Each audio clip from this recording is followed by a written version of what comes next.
क्यूडे की उल्टी गिनती, गूगल के शोध ने किया खुलासा, क्रिप्टो का विनाशकारी समय अनुमान से कहीं करीब। क्वांटम कंप्यूटिंग की टिक टिक करती घड़ी ने अपनी रफ्तार पकड़ ली है। गूगल के नए शोध ने ब्लॉकचेन उद्योग में हलचल मचा दी है, जिससे ये खुलासा हुआ है कि क्रिप्टोग्राफिक प्रलय के लिए पहले के अनुमानों की तुलना में बहुत कम क्षमता की आवश्यकता है।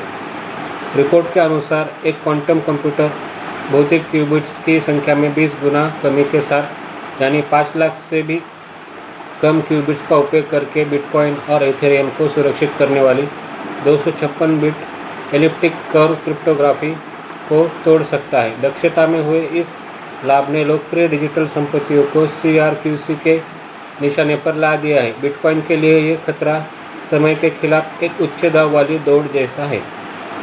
शोधकर्ताओं का अनुमान है कि एक क्वांटम हमलावर केवल 9 मिनट में सार्वजनिक कुंजी से निजी कुंजी निकाल सकता है। चूँकि बिटकॉइन का ब्लॉक समय औसतन 10 मिनट होता है, इसलिए ऑन स्पेन हमले की वास्तविकता डरावनी हो जाती है।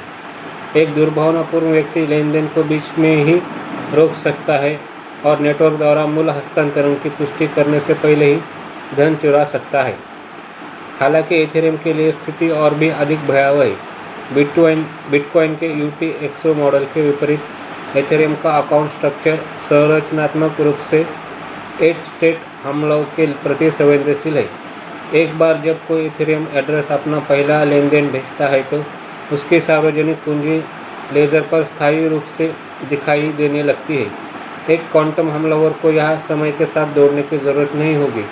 वह अपनी सुविधा के अनुसार सिस्टम से निजी कुंजियाँ निकाल सकता है। गूगल का अनुमान है कि इथेरियम के 1000 सबसे अमीर खाते, जिनमें 20.5 मिलियन से अधिक ETH है, हार्डवेयर परिपक्व होने के बाद 9 दिनों से भी कम समय में खाली किए जा सकते हैं।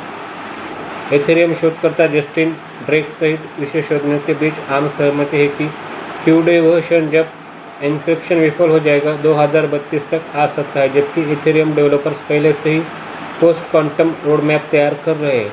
आलोचकों का कहना है कि बिटकॉइन का धीमा प्रशासन इसे असुरक्षित छोड़ सकता है। अपने स्वयं के पोस्ट क्वांटम माइग्रेशन के लिए गूगल की 2029 की समय सीमा क्रिप्टो समुदाय के लिए एक अंतिम चेतावनी है। क्वांटम फ्रंटियर अब कोई दूर का क्षितिज नहीं है, यह एक मंडराता हुआ खतरा है। जीवित रहने के लिए ब्लॉकचेन को आज ही पोस्ट क्वांटम क्रिप्टोग्राफी की ओर बढ़ना होगा, अन्यथा वे टूटे हुए कोड को एक स्थायी संग्रहालय बनाकर रह जाएंगे।